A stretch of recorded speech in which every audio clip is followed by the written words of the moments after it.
Welcome to the start of a not so happy day for me. I have a flat tire. Now when I came out yesterday, I noticed the tire was definitely low, not as low as it is right now. But I had merely thought that after a day of running around town, that maybe somebody came by, popped off the valve cap, let some air out.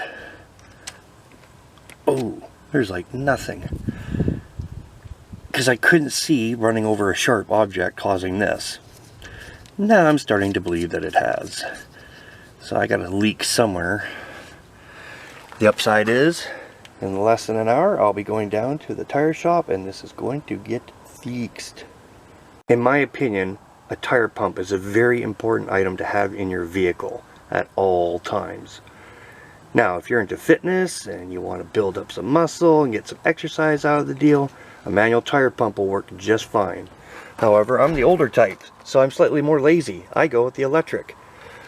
These are usually available at any, auto parts store, Walmart, blah blah blah, yada yada.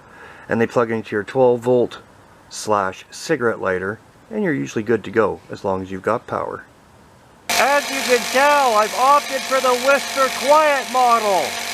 And because of the modern society we live in, I have 3 different ways of telling how much air pressure is in this tire now. There's the one off the pump, and of course the never fail stick gauge. How close to 32 did I get? I can barely read that, but it says 20 something, 27, close to 30, good enough. And of course we've got the in-car pressure readout on the dash. Actually, I got pretty close, not too bad. And now we're on our way down to the shop. My appointment is at 8:30. And it's 8:07 now. That actually only took about 10 minutes to fill up. Not too bad for I'm right flat. But it's also just air, so they got to take it off, deflate it, find the hole, fix it, remount it, put it back on the car, and fill it with nitrogen. And here we are, 15 minutes later, we have arrived. And don't let the car fool you. Just because it says it's 28, I don't believe it, because there's temperature and pressure changes from when we just left. But we are at Kal Tire.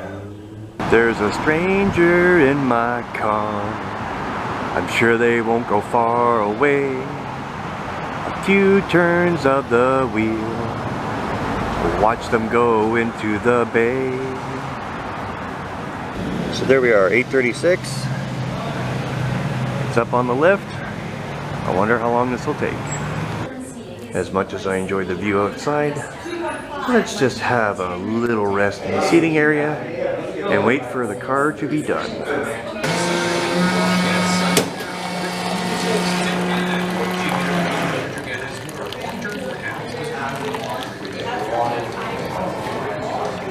It's called a mochaccino.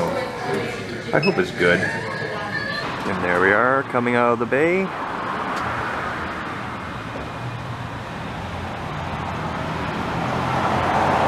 Wonder where he's going to park it.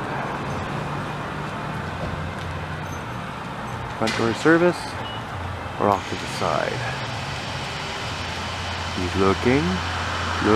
Oh, gonna back it up. Nice.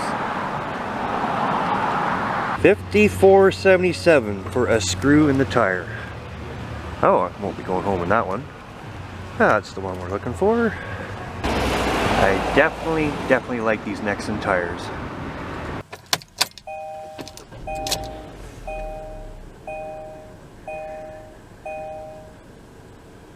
Drive to display, good. That should be up where it needs to be.